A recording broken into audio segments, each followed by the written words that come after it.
자, 그 부분 한번 보고 어제 우리가 이제 공부했던 내용 중에 하나 체크했던 뉴스 중에 하나가 요거였는데 팍스로비드 관련해서 30분 만에 동이 났다 뭐 이런 내용들이 좀 있었죠.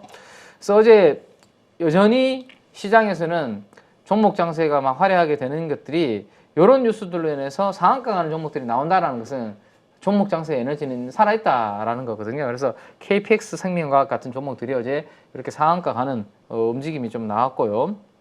그 다음에 18개 제약사에서 긴급 생산 명령이 나왔다라고 말씀드렸는데 그 리스트가 이렇게 기업들이 이런 기업들이 18개 기업들이 들어가 있습니다. 뭐 우리가 모르는 비상장 회사들도 있고 상장 회사들도 있고 그죠? 뭐 동구바이오 제약이라든지 그 다음에 뭐 사마제약, 한미약품, 부강약품, 종근당 이런 것들은 다 상장 회사들이죠. 그래서 평소에 좀 관심이 없었던 기업인데 여기 리스트가 돌면서 여기에 들어가 있는 종목이 있다 보니까 어제 막 움직이는 종목들도 나오고 그렇게 했거든요. 그래서 혹시라도 정부에서 긴급 생산 명령을 내린 제약사들에 대한 리스트가 궁금하시다면 요 리스트를 한번 참고해 보시면 될 것 같고, 그래서 중소형 제약사들에 대해서 좀 밸류에이션으로만 일단 먼저 이렇게 추려본 겁니다. 가장 3분기 실적 기준으로 연환상 기준으로 가장 싼 종목들 순서대로 쭉 한번 나열을 해봤는데 이 데이터를 잠깐만요. 밑에가 살짝 지금 좀 지워진 것 같은데 네, 여기까지 당겨서 네, 이렇게 되죠. 네. 지금 4배부터 네, 요거를 키워서 다시 한번 제가 보여드릴게요. 네. 자, 3분기 실적 기준으로 곱하기 4를 해서 어제 시가총액으로 나누면 현재 기준으로 연환산 이제 퍼가 계산이 되는데 4배 정도 수준에 있는 기업부터 10배 미만에 있는 기업들이 여기 쭉 이렇게 있습니다. 그죠? 있고 여기 있는 기업들 중에 어제 수급이 들어온 종목들 중에 사마제약이라는 종목이 좀 기관 투자가들 중에서는 의미 있는 수급이 좀 들어온 부분이 있다. 그래서 요거는 이따가 제가 기관 수급, 우리 사모펀드 수급 이야기할 때 그때 다시 한번 코멘트를 드릴 테니까 일단 중소형 제약사 중에서 실적이 이렇게 싼 기업들은 이런 리스트들이 있구나 정도로 일단은 자료실에서는 관심 있으신 분들은 한번 참고로 해 보시기 바랍니다. 자, 그 중에서도 애널리스트의 뭐라고 그래야 되나? 애널리스트의 이익 전망치가 있는 종목들은 거의 2종목 정도밖에 없어요. 이 대원제약, 감기약 관련해서 항상 이슈가 되는 종목이죠. 지금 보시면 포워드 P가 있는 종목은 요거 하나제약, 이 2종목 정도가 있는 것 같아요. 포워드 P가 나온다라는 것은 애널리스트들의 실적 추정치가 있어야지만 이게 나오는 거거든요. 그래서 이 2종목을 제외하면 나머지 중소형 제약사는 애널리스트들이 커버를 안 하고 있다라고 그렇게 보시면 될 것 같습니다. 참고적으로. 자, 그 다음에 한번 보시면 자, 해열제 어제 사재기 풍기 현상 우리 이야기를 나눴는데 그와 관련해서 시가총액이 상대적으로 좀 작은 종목들 중에서 어제는 좀 약간 움직임이 좀 나오는 것 같아요. 그래서 시가총액이 1,000억이 안 되는 종목들은 가볍기 때문에 충분히 이런 트레이딩이 가능한데 근데 이제 이게 발빠른 매매가 좀 불가능하신 초보자분들은 그렇죠. 또 힘들 수 있거든요. 왜냐면 지금 다들 제약바이오주에 무서운 게 지금 뭐 60% 70% 물리신 분들이 몇 년 동안 2년 그렇죠. 넘게 이런 분들이 워낙 많아서 뭐 그때는 우리 뭐 또 바이오 관련된 이슈들이 임상 관련된 이슈들 때문에 움직였는데 중국도 코로나가 이렇게 위드 코로나로 정책을 바꾸면서 확진자 수 확 늘면서 감기 환자 이슈가 됐다가 어느 순간 임계점이 다다르면 또 이렇게 확 꺼질 거 아닙니까? 그죠? 그때 이 기업들이 과연 주가가 어떻게 될까? 다른 뭔가 모멘텀과 더 버틸 만한 뭔가 밸류라든지 실적이 있을까? 성장성이 있을까라는 것을 생각했을 때 이번에 이 움직임이 나타날 때 짧게 치고 빠져야 되는 종목이지. 그렇죠. 그죠? 이거를 계속 끌고 가기에는 쉽지 않은 부분이다 보니까. 그러니까 이게 다 그런 생각으로 계획은 누구나 있는데 들어가서 그냥 물려버리는 게 허다하니까 그렇죠. 아예 자신이 없는 분은 안 보는 그렇죠. 게. 그냥 요런 테마가 시장에서는 하나의 축으로서 지금 움직이고 있구나 정도로만 시장 분위기만 살피는 정도로 보시면 되지 않을까 싶고요. 그 다음에 어제 우리가 이제 오늘 모더나가 또 올랐어요. 네. 새벽에 또 상승을 했는데 어제 이런 내용 했는데 모더나 관련주는 시장에서 파미셀 그나마 기관 투자가들이 좀 들어올 수 있는 종목이라면 원료 쪽을 하고 있는 파미셀 그 다음에 ST팜이라고 있죠. 그 2종목이 모더나 mRNA 관련돼서 좀 관련주로 분류될 수 있는 그래도 나름대로 기관 투자가들이 건드릴 수 있을 만한 근거가 있는 종목들이다 정도로 보시면 될 것 같고, 어제 뭐 대부분 종목들이 갭으로 이렇게 상승을 하면서 움직였고요. ST판 같은 경우는 참 200일선이라는 게 좀 신기하지 않습니까? 어제도 보시면 이 초록색 선이 200일선인데 거기까지 바로 올라가더니만 거기에서 딱 저항받고 윗꼬리 좀 달아버리잖아요, 그죠? 그래서 만약에 여기에서 내가 이게 따라가 볼까 했는데 따라갔다가는 그렇죠. 쭉 어제 또 사자마자 밀려버리는. 그래서 시가가 높게 출발하고 뭔가 재료나 테마에서 움직였는데 머리 위에 200일선이 딱 있고 거기까지 이미 주가가 움직였다. 그러면 거기에서는 좀 신중하게 판단해야 되는 기술적인 부분도 있다라는 것을 참고로 좀 하시기 바랍니다. 그래서 뭐 만약에 모더나 관련된 부분이 오늘 새벽에 또 올랐기 때문에 이 관련주들이 움직인다면 어쨌든 기관들이 건드릴 만한 종목들은 파미셀과 ST팜 정도 된다라는 것 정도까지만 보시고, 자, 어제 우리가 요 내용을 제가 지금 이걸 안 지운 이유가 있습니다. 이거 지금 제가 쓴 거 아니잖아요. 어제 이 시간에 이렇게 낙서하듯이 막 썼던 거거든요. 그러니까 민 팀장이 쓴 건지 알아요. 그러니까 제가 쓴 거죠. 그렇죠. 예, 제가 쓴 게 아니잖아요. 그래가지고. 지금 쓴 게 아니라는 거죠. 그렇지. 어제 우리가 이미 이 중국의 반도체 굴기를 멈추지 않고 투자한다라는 것 때문에 어제 중국 반도체 장비를 하는 서플러스 글로벌, 그 다음에 넥스틴, 오로스 테크놀로지 이렇게 세 종목이 그 관련된 종목으로 반응을 할 수도 있다라는 것을 미리 어제 우리가 이제 이야기를 한 거지 오늘 제가 지금 쓴 게 아니잖아요. 근데 어제 이 종목들이 상한가 가깝게 다 움직였는데 오늘 근데 어제 제가 이 이야기를 드리고 오늘도 이제 드린 이유가 이렇게 아침에 이제 이슈가 되는 종목들 중에서 꽤 그날의 주요 테마가 되는 경우가 있기 때문에 그 부분에 대해서 한번 그래도 잘 한번 눈여겨서 보시자라는 말씀을 드리는 겁니다. 자, 어제 서플러스 글로벌이 어제 상한가 가깝게 가다가 어제 윗꼬리 조금 다는 모습이었고, 피델릭스 같은 이런 종목들은 어제 상한가로 워낙 시총이 작고 가벼운 종목이다 보니까 뭐 중국의 반도체 굴기 이슈가 나오면서 뭐 그 수혜 기대감으로 상한가 들어가면서 마무리가 됐는데, 제가 어제 말씀드렸던 이제 중국형 반도체 장비주는 이렇게 3개 종목으로 정리를 해드렸습니다. 반도체, 결국엔 중국이 반도체 장비를 사고 싶은데 뭐 직접 사기는 힘들고 그러면 중고 장비 쪽을 바라볼 수밖에 없다. 그래서 서플러스 글로벌, 그 다음에 중국향으로 지금 이미 하고 있는 기업들, 그 다음에 미국에 있는 회사와 경쟁 관계에 있는 회사들, 넥스틴, 오로스 테크놀로지 이렇게 정리를 해드렸는데, 그 중에서도 3분기 실적이 어느 정도 있고 밸류에이션 메리트가 있는 종목은 요 두 개 종목으로 압축이 될 수 있고, 뭐 오로스 테크놀로지도 충분히 밸류에이션은 지금 3분기 실적이 적자여서 그렇지 뭐 중국이 이렇게 투자할 때 언제든지 수혜 관련주로서 분류는 될 수 있는 종목입니다. 연초 대비해서 많이 빠져 있고요. 그래서 요 세 종목 정도가 있는데, 오늘은 이와 관련해서 또 새롭게 나온 뉴스가 블랙리스트의 YMTC 양지 메모리죠, 그죠?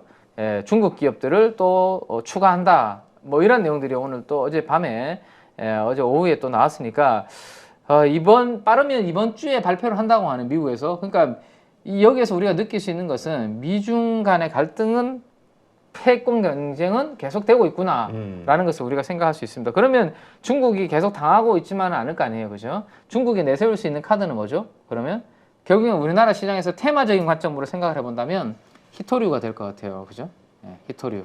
중국이 어쨌든 이런 이제 자원을 많이 가지고 있고 히토류 가지고 중국이 가지고 있는 히토류를 이렇게 안 나눠주면 뭐 반도체 만들 때도 그렇고 IT 제품 만들 때 뭐 다양한 산업에서 그죠? 잘 안 되니까 이 히토류가 항상 이슈가 되잖아, 이럴 때마다. 그래서 우리나라에서는 히토류 관련주들이 뭐 유니온이라든지 유니온 머티리얼즈, 뭐 티플렉스 뭐 이런 종목들이 있습니다. 그래서 이런 테마들이 오늘 또 좀 꿈틀하는지 이따가 개장 초에 우리가 한번 살펴보면 될 것 같고, 어제 움직였던 그런 반도체 중국이 자립할 때 필요한 장비주들 수혜되는 종목들이 이런 이슈들 때문에 오늘 연달아서 같이 또 계속 이틀 연속으로 움직일지도 한번 이따가 한번 체크를 좀 해봐야 되지 않을까 싶네요. 그래서 어쨌든 미중 간의 패권 경쟁이 될 때는 히토류가 한 번씩 꿈틀꿈틀 됐다라는 거 참고하시면 될 것 같고, 또 하나가 어제 저녁에 또 올라온 뉴스가 이런 게 있더라고요. 미국 의회에서 파웨이와 같은 이러한 기업들, 중국 기업들에 대해서 5G 기업의 제재 법안을 또 발의한다라는 내용입니다. 그러니까 파웨이와 중국 공산당이 미국의 개인 정보에 접근하는 것을 허용을 못한다라는 내용인데 초당적인 법안을 발의를 했어요.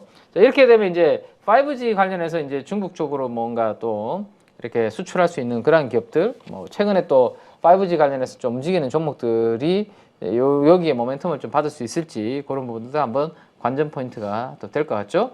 자, 그 다음에 오늘은 요거에 한번 또 어제 최근에 살짝 움직였다가 조금 주춤하고 있는데 그죠? 맞아, 원전주들. 네네네. 어제 시간에서는 일부 종목들이 약간 움직이는 모습들이 있더라고요. 뭐 상한가, 시간에서 상한가가 가고 뭐 그러지까지는 않았는데 그래도 근데 터키를 트리키에라고 요즘 부르죠. 예. 헷갈려요. 네. 저도. 근데 왜 갑자기 이렇게 됐는지 저는 그거 모르겠어요. 찾아봐야 갑자기. 될 것 같은데. 저는 대표님 정도면 그래도 저 네. 많이 부족해요. 아직까지는 조금 더 노력이 필요하네요. 많이 우리가. 부족해요. 저도 마찬가지고 어느 순간부터 이 터키를 터키라 부르지 못하고 아버지라 부르지 못하는. 터키는 우리 형제 국가 아닙니까, 그죠? 그러니까 터키가 네. 참 입에 짝짝 잘 달라붙는데. 네네. 근데 트리키에 참 어려운데 그래도 어느 순간 어쨌든 공식적인 그런 국가 명칭에서 트리키에라고 쓰니까 우리도 거기에 맞춰서 써야 될 것 같긴 한데 한전에서 어쨌든 트리키에와 40조 원대의 원전 건설 협력을 논의한다는 뉴스가 어제 또 이제 오후에 나왔거든요. 그래서 어제 시간에서 움직임이 좀 나왔던 종목이 한신기계인가요? 한신기계 같은 이런 원전 관련주들이 시간에서 일부 강세를 좀 보였는데 뭐 오늘 우리나라 또 원전 관련주가 요 뉴스에 뭐 두산 에너빌리티를 중심으로 설계하는 한전기술부터 뭐 관련 종목들이 좀 BHI까지 해서 움직일지 개장 초에 한번 체크를 좀 해봐야 되지 않을까 싶네요. 그래서 이런 뉴스들을 우리가 무슨 이야기를 나눴죠? 계속 앞으로 적어도 한 1, 2년 동안 이 정부 내에서는 계속 요 원전 관련해서는 이야기가 나올 가능성이 높다. 그래서 좀 내려오면 좀 사고 올라가면 조금 팔고 이런 트레이딩이 충분히 가능한 테마다라는 거 이야기를 나눴습니다.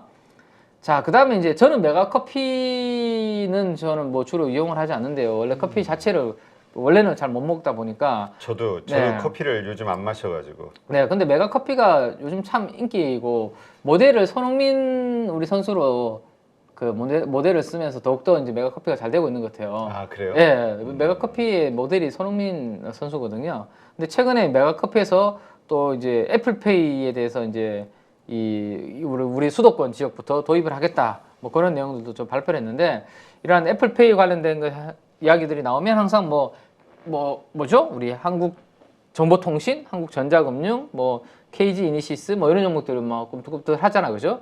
그래서 이런 것들은 어쨌든 없던 게 새롭게 적용이 되는 거니까 애플페이라는 게 한 번씩 또 테마로서 부각이 될 수 있는데 오늘이 또 미국이 전반적으로 또 조용했고 오늘은 전체 지수는 좀 답답한 가운데 아마 개별적인 이슈가 있는 테마주들이 움직일 가능성이 높기 때문에 애플페이 관련해서도 이런 뉴스들이 좀 있었다 정도 한번 보시고 그 다음에 우크라이나 쪽에서 들려온 반가운 소식인 것 같습니다. 이거는 포로로 있는 그 병사의 가족분들은 얼마나 참 애가 타겠어요. 그렇죠. 전쟁은 정말 많은 사람들을 불행하게 만드는 거예요. 네, 근데 우크라이나에서 러시아에서 체포된 병사 를 포로 석방을 교환하는 뭐 그런 내용들이 좀 있었던 것 같은데 요거는 이런 분위기가 무르익으면 항상 우리가 봐야 되는 거는 결국에는 재건과 관련된 테마죠, 그죠? 우크라이나 재건과 관련된 뭐 많은 종목들이 있죠. 그래서 우크라이나 재건 관련된 부분들이 오늘은 요 뉴스로 좀 부각이 될지 정도 개장 초에 요거도 한번 또 봐야 되는 뉴스 정도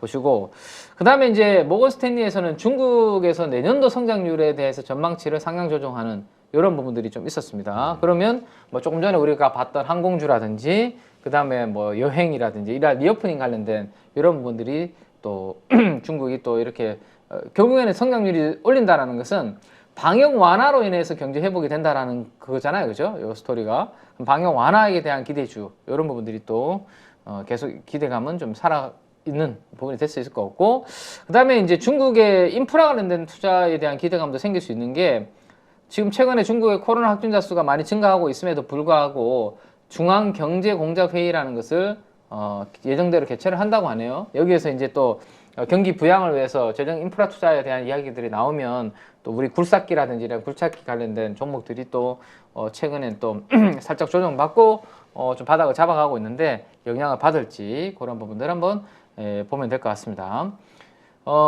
중국인들이 그 물백신 맞기 싫어서 마카오 쪽 가서 mRNA를 맞나 뭐 그런 내용들이 뭐 그런 내용들이 좀 있고요. 그래서 아까 우리 KPX 생명과학 같은 종목들이 어제 좀 움직이고 했는데 또 이런 내용들이 주요한 내용들이 따라 보고 마지막으로 이번 달 내에 정부에서 발표를 한다고 하네요. 요즘 뭐 제 주위에서도 결혼하시는 분들이 잘 안 보이고, 그다음에 결혼을 했는데도 그냥 뭐 사실 제 전문의 같은 경우도 아기를 안 낳으시고 그냥 전무님이 사모님하고 두 분이 행복하게 그냥 살고 계시거든요. 그렇게 사시는 분들 저도 주변에 네, 많아요. 네. 그리고 전무님 항상 저희한테 하시는 말씀이 약 올리려고 하시는 말씀은 아니겠지만 나 참 애가 없어서 너무 좋아요. 약 올리는 것 같아요. 그러니까 신경 쓸게 왜냐하면 저희가 애들이 참 말이 안 된다, 그 컨트롤이 안 된다라는 걸 한 번씩 밥 먹으면서 이야기하다 보면 왜냐하면 자식은 자기 마음대로 잘 안 되잖아요. 안 되죠. 저도 그랬고 그런 이야기 하고 그다음에 교육비 뭐 이런 이야기 다 보면 전무님이 참 나는 지금 아무리 생각해도 안 놓은 게 참 다행인 것 같아요. 이런 이야기를 하시거든요, 전무님이. 좋게 생각해야지 어쩌겠어요. 지금. 네네. 그래서 전무님도 이제 연세가 있으실 근데 텐데. 그 전무님뿐만 아니라 요즘 결혼하는 직원들을 보면 그냥 반려견 키우면서 그냥 살려고 하는 친구들도 꽤 있더라고요. 그러니까 우리가 인구가 점점 감소하고 정부에서 최근에 나온 발표 중에 하나가 1살 정도 아기 있는 집에 70만 원인가? 또 이렇게 현금으로 그거 바라고 아기 낳기는 참 그렇죠. 돈이 많이 들죠. 그래서 실질적인 대책이 필요하다라는 게 뭐 그런 이제 전문층의 이제 니즈인데 어쨌든 이달 중에 종합 대책을 또 너무 인구가 지금 또 감소하는 분위기가 나타나니까 지금 당장 안 하지만 10년, 20년 뒤에 우리나라가 어떻게 될지 모르잖아요. 그죠? 노동력 감소로. 그래서 이런 것들이 이야기 나올 때는 항상 움직이는 게 뭐죠? 아가방 컴퍼니. 분유? 네, 아기 옷 만들고 하는, 그죠? 제로 투 세븐, 이런 기업들이 또 꿈틀꿈틀하니까 이번 달에 만약에 종합대책 나올 때 그들이 또 한번 움직일지, 그런 것들도 한번 테마로서 한번 봐야 되는 부분이 있다 정도로 보시면 될 것 같아요. 자, 여기까지 보고 짧게 한 4분 정도, 지금 41분이니까 짧게 요거 마지막으로 요거 한 번만 정리를 해드리고, 자, 일단 오늘 아까 전체적으로 정리를 해드렸는데 미국 시장이 업종이 대부분 오늘 다 부진했습니다. 지금 보시는 것처럼, 그죠? 주로 파란색, 초록색이 상승했는 쪽은 이쪽이 거의 밖에 없어요. 오늘 모더나가 6% 정도 상승을 했죠. 그 다음에 대형 제약사도 오늘 상승을 다 했습니다. 파이자도 3% 가깝게 상승을 했고요. 오늘 이들이 거의 상승한 유일한 섹터 정도로 보시면 될 것 같아요. 파이자가 중국과 코로나 치료제 팍스로비드 공급 계약을 체결했다는 그런 소식이 들리면서 파이자의 주가가 좀 강했고, 모더나는 조금 전에 말씀드렸던 그러한 내용들 기대감이 여전히 지속이 되었다라고 보시면 될 것 같고, 오늘 우리나라에서는 이제 그래도 테마에서 관심을 가져볼 만한, 어제에 이어서 오늘도 조금 기대치가 그나마 있는 쪽은 태양광 관련된 쪽이라고 보시면 될 것 같아요. 네. 태양광 관련된 쪽이, 자, 이거 오래간만에 탄 한번 볼까요? 오늘도 지금 보면 2% 정도 상승을 했잖아요. 그죠? 어제 갭 상승했고 오늘 추가적으로 더 상승을 했습니다. 그래서 고점과 고점을 연결한 이 추세대까지 다시 지금 바짝 지금 위에 보라색 선까지 지금 올라왔는데, 여기를 강하게 지금 좀 돌파해줘야 태양광 테마가 강하게 다시 좀 붙을 것 같은데요. 이제 중요한 분기점에 좀 와 있는데, 어쨌든 오늘 태양광 관련된 기업들이 전반적으로 상승하는 모습들이 좀 나타났다라고 보시면 되고, 그 다음에 수소 관련된 기업들도 오늘 전반적으로 강했어요. 플러그 파워 같은 종목들이 8% 강세를 보였거든요. 그 다음 블룸 에너지 이런 종목들도 강했고, 그래서 태양광, 수소, 신재생 에너지들이 전반적으로 좀 강했는데, 바클레이즈에서 태양광에 대해서는 그 투자 의견 상향 조정, 여기 밑에 보시면 어제 제가 알려드렸죠. 여기서 어떤 테마 섹터가 강하게 움직였을 때 요거를 오른쪽 마우스 클릭해서 한국어로 빨리 돌려보면 대충 느낌을 받을 수 있다라고 말씀드렸습니다. 그래서 바클레이즈가 태양광에 대해서 투자 의견 상향 조정하는 그런 내용들이 있었고, 플러그 파워에 대해서 UBS에서 매수 상향, 매수 의견 제시, 그래서 수소 관련된 분위기가 전반적으로 강했다 정도로 보시면 될 것 같습니다.